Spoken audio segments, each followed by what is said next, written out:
সকলোকে mathematics discussion চ্যানেললৈ স্বাগতম জনাই আজি আমাৰ খণ্ডটি আৰম্ভ কৰিব লৈছো যেটো আগৰ খণ্ডত আমি 3 নম্বৰ প্ৰশ্নলৈকে 9 অনুশীলনীৰ উত্তৰ কৰিছিলো আজি 4 নম্বৰ প্ৰশ্নৰ পৰা আমি আলোচনা কৰিবলৈ লৈছো 4 নম্বৰ প্ৰশ্নটো হ'ল এটা স্তম্ভৰ পাদবিন্দুৰ পৰা 30 মিটাৰ আঁতৰৰ ভূমিত থকা এটা বিন্দুৰ পৰা স্তম্ভৰ শীৰ্ষৰ উঠন কোণ দিয়া আছে 30 ডিগ্ৰী স্তম্ভটোৰ উচ্চতা নিৰ্ণয় কৰিব লাগে তাত ইয়াত স্তম্ভটা দি থোৱা আছে আৰু স্তম্ভটোত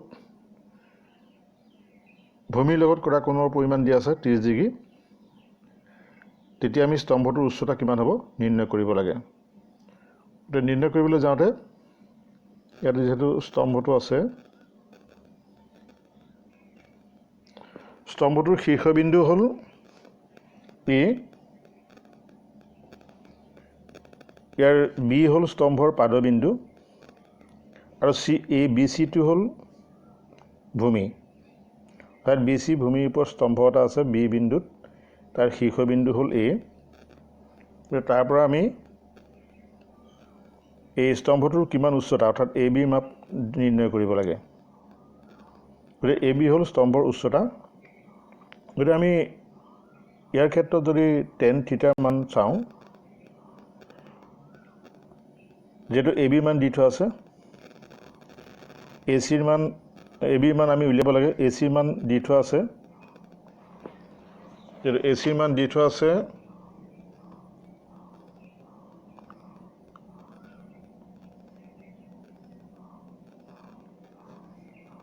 BC মান দি থোৱা আছে BC মান দি থোৱা আছে AC মান নাই দিয়া BC আৰু AB ৰ লগত যেটো আমি AB ৰ মান জানিব AB মান উলিয়াব লাগিব যে BC আৰু AB ৰ লগত আমি যদি মান উলিয়াবলৈ চাওঁ তেতিয়াহ'লে তাৰ পৰা আমি AB মানটো উলিয়াব পাৰিম ইয়াত এটো AB by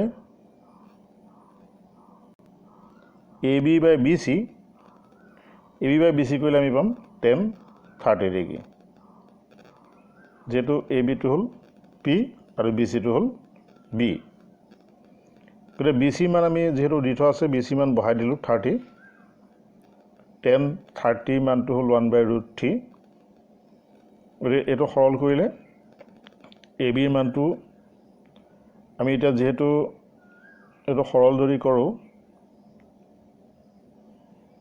AB * √3 30 * 1 গতিকে AB মানটো উলিয়াবলৈ হলে আমি √3 ৰে 30 হৰণ কৰিব লাগিব যেটো আগতে কৈছো যে তলত বৰ্গমূল থকা ৰাশি থাকিলে আমি দুটা পূৰণ কৰিব লাগিব এটা তলৰ পৰা দুটা 3 ৰে পূৰণ কৰিলো তেতিয়া 3 ৰে পূৰণ কৰিলে তলত থাকিব 3 ওপৰত থাকিব √3 * 30 গতিকে 3 ৰে 30 কটা হৈ গ'ল tan √3 হ'ব গতিকে AB মানে হল স্তম্ভটোৰ উচ্চতা এই স্তম্ভটোৰ উচ্চতা হ'ব tan √3 মিটাৰ গতিকে এটো একেবাৰে সাধাৰণ প্ৰশ্ন যেটো ইয়াত দুটা এটাৰ উচ্চতা দি থোৱা আছে কোণটোৰ পৰিমাণ দি থোৱা আছে আৰু এটা বাহুৰ মাপ উলিয়াব লাগে গতিকে আমি তাত কোণ থিটা খাটিব tan থিটা খাটিব sin থিটা খাটিব বা cos থিটা খাটিব হেতু নিৰ্ভৰ কৰিব যিকিটা বাহু দিয়া আছে সেই বাহুগিটাৰ ওপৰত যেটো আমাক AB ৰ মাপ উলিয়াব লাগে BC ৰ মাপ দিয়া আছে গতিকে AB আৰু BC বাহুৰ লগত যিটো অনুপাত উলিয়ালে তাৰ এটা মান পাম দিয়া আছে যেতিয়া আনটো মান আমি উলিয়াব পাৰিম গতিকে সেই অনুপাতটো আমি বাছি ল'ব লাগে গতিকে সেই কাৰণে আমি tan থিটা লৈছো কেতিয়াবা sin থিটা লৈছো কেতিয়াবা cos থিটা লৈছো কিন্তু সেইটো তোমালোকৰ মনৰ পৰা নাইকিয়া হ'বৰ কাৰণে মই এটা কথা কৈছো কি অনুপাত ল'ম হেতু নিৰ্ভৰ কৰিব দিয়া থকা বাহুগিটাৰ ওপৰত যে তাৰ এটা বাহু উলিয়াব লাগিব এটা বাহুৰ মান দিয়া থাকিব লাগিব তাৰ পিছৰ প্ৰশ্নটোলৈ গৈছে পিছৰ প্ৰশ্নটোত দীঘলীয়াকৈ প্ৰশ্নটো আছে ভূমিৰ ওপৰত 60 মিটাৰ উচ্চতাৰ চিলা এখন উৰি আছে ভূমিৰ পৰা 60 মিটাৰ উচ্চতাত চিলা উৰি আছে চিলাখনৰ লগত সংলগ্ন খুঁটাডাল ভূমিৰ এটা বিন্দুত স্থায়ীভাৱে গাঁঠি দিয়া হৈছে যদি ভূমিৰ লগত খুঁটাডালৰ হেলন 60 ডিগ্ৰী তেন্তে খুঁটাডাল স্থিৰ হৈ আছে বুলি ধৰিলে খুঁটাডালৰ দৈৰ্ঘ্য নিৰ্ণয় কৰিব লাগে হয়তো লৰচৰ নহয় বুলি ধৰিলে খুঁটাডালৰ দৈৰ্ঘ্য নিৰ্ণয় কৰিব লাগে তাত আমি এই চিত্ৰটো যদি চাওঁ এটো হ'ল ভূমিৰ পৰা এইখন চিলা চিলাখনৰ উচ্চতা দিয়া আছে 60 মিটাৰ। এই ৰছীডাল ফিট হৈ আছে বুলি আমি ধৰি ল'ব লাগে আৰু সেই ৰছীডালে ভূমিৰ লগত 60 ডিগ্ৰী কোণ উৎপন্ন কৰিছে। এতিয়া আমি উলিয়াব লাগে যে এই চিলাখনৰ এই ৰছীডালৰ দৈৰ্ঘ্য কিমান উলিয়াব লাগে। ৰছীডালৰ কিমান দৈৰ্ঘ্য হ'ব অৰ্থাৎ এৰ পৰা চি লৈ দূৰত্ব কিমান হ'ব আমি সেইটো উলিয়াব লাগে। গতিকে ইয়াতো আমি চালোঁ যে এ বিৰ বাহুৰ মাপ দিয়া আছে, এ চি বাহুৰ মাপ উলিয়াব লাগে, কোণৰ মানটো দিয়া আছে। গতিকে এ বি আৰু এ চিৰ সম্পৰ্কত থকা যিটো অনুপাত হ'ব সেই অনুপাতটো আমি ব্যৱহাৰ কৰিব লাগিব। যিহেতু আমি এ বি আৰু এ চিৰ সম্পৰ্কত থকা চাইনৰ অনুপাত পাওঁ, গতিকে A B by A C মানে হ'ল চাইন থিটা, গতিকে চাইন 60 ডিগ্ৰী হ'ব। যিহেতু এ বিৰ মান দিয়া আছে 60, গতিকে 60 বহাই দিয়া হ'ল। বহাই দিয়াৰ পিছত এ চিৰ মানটো আমি উলিয়াব লাগিব। চাইন 60 মান যিহেতু √3/2, এতিয়া আমি ইয়াক পূৰণ কৰোঁ 2 × 60 এ চি × √3। এ চিৰ মান উলিয়াবলৈ হ'লে √3ৰে ইয়াক হৰণ কৰিব লাগিব। যিহেতু এনেকুৱা অংক আমি কৰি আছোঁ, √3 তলত থাকিব নোৱাৰে, তলত আৰু এটা √3ৰে পূৰণ কৰিলে √3টো নাইকিয়া হ'ব। গতিকে তলত √3ৰে পূৰণ কৰিলে ওপৰতো এটা √3ৰে পূৰণ কৰিব লাগিব।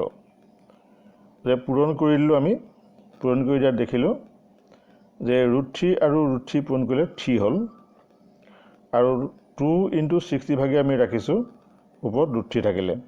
এতিয়া এই 3টোৱে 60ক হৰণ যাব 20 বাৰ।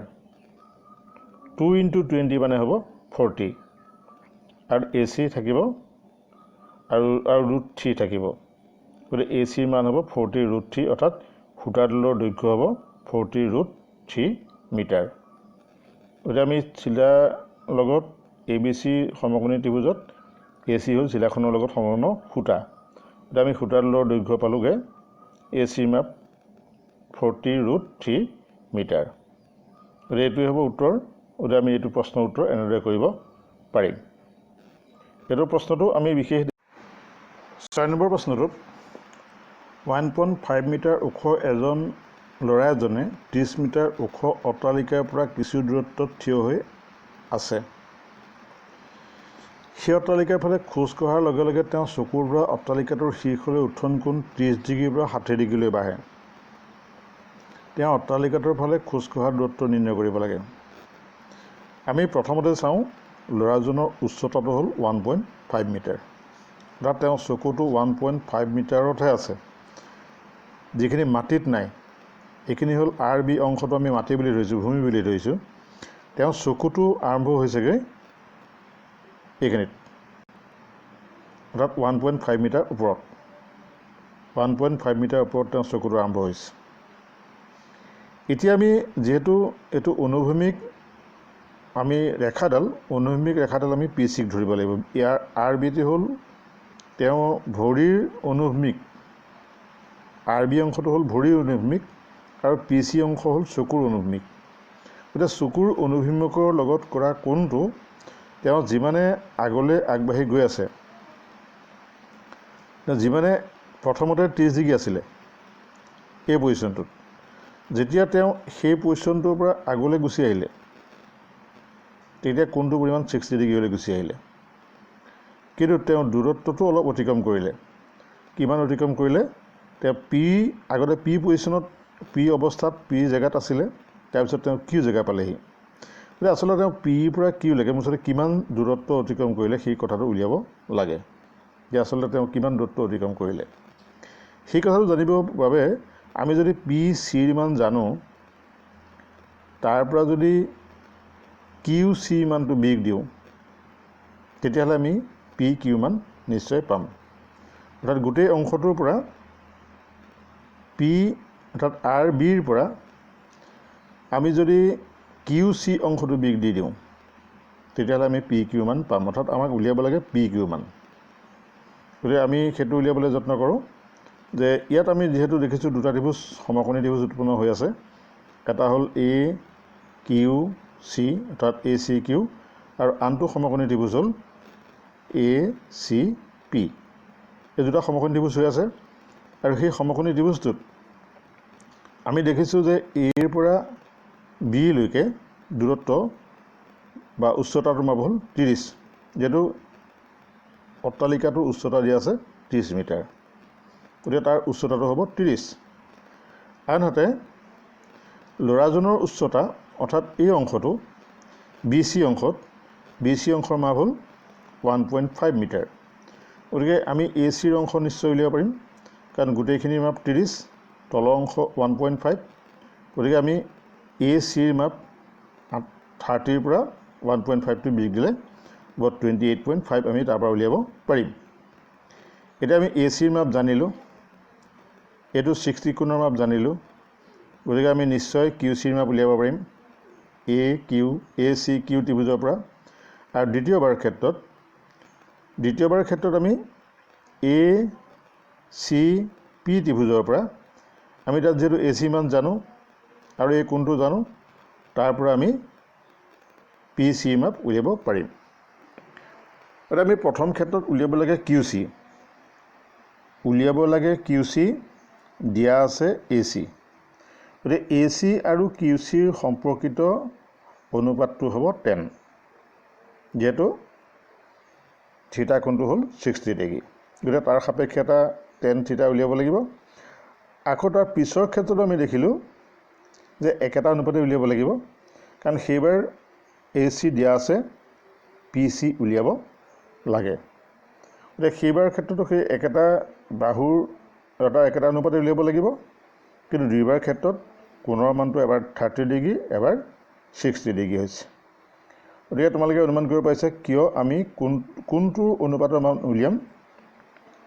আৰু আমি PQ মান যিহেতু উলিয়াব লাগে, PQ মানটো আমি কেনেদৰে উলিয়াব পাৰিম, যে PQ ইকুৱেল আমি মান উলিয়াব পাৰিম PCৰ পৰা QC বিয়োগ দিব লাগিব, তেতিয়া আমি PQ মান পাম। আৰু আমাক উলিয়াব লাগে PQ মান, গতিকে আমি ইয়াত PC মান উলিয়াব লাগিব আৰু QC মান উলিয়াব লাগিব।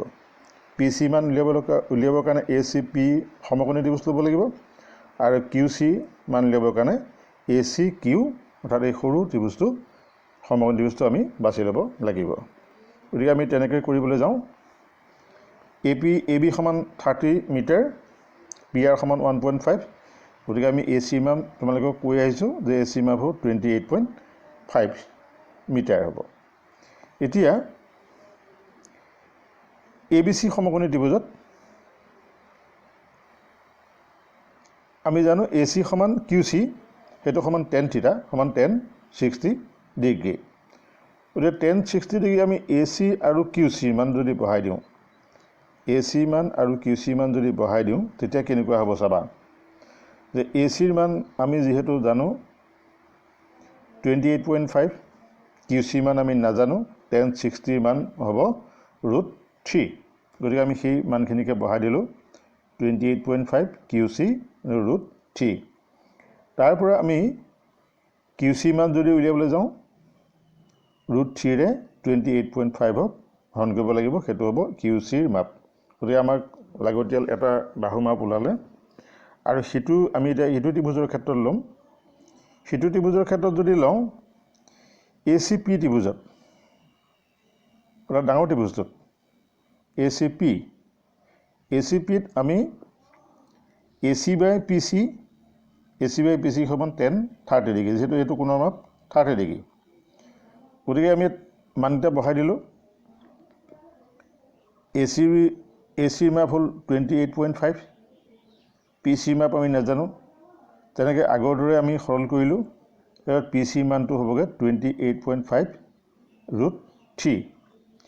এতিয়া আমি আগতে কৈছোঁ যে PQৰ মাপ কিমান হ'ব, PC - QC, অৰ্থাৎ PQ মাপ কিমান হ'ব, PC - QC। গতিকে তাৰ পৰা আমি মানটা বহাই দিলোঁ, বিয়োগ কৰিলোঁ 28.5 √3, QC মান হ'ল 28.5 √3। এতিয়া আমি দুইটাতে লসাগুলৈ সৰল কৰিলোঁ, যিহেতু তাৰ √3 হ'ব লসাগু, আৰু 28.5 দুইটাতে কমন আছে, কমন ল'লোঁ।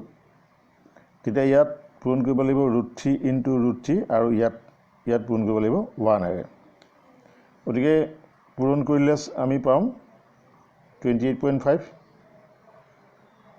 আৰু √3 আৰু √3 পূৰণ কৰিলে যেহেতু 3 হ'ব 3 - 1 মানে হ'ব 2 গতিকে ইয়াৰ পিছত আমি আকৌ সল কৰিব লাগিব সল কৰিলে পাম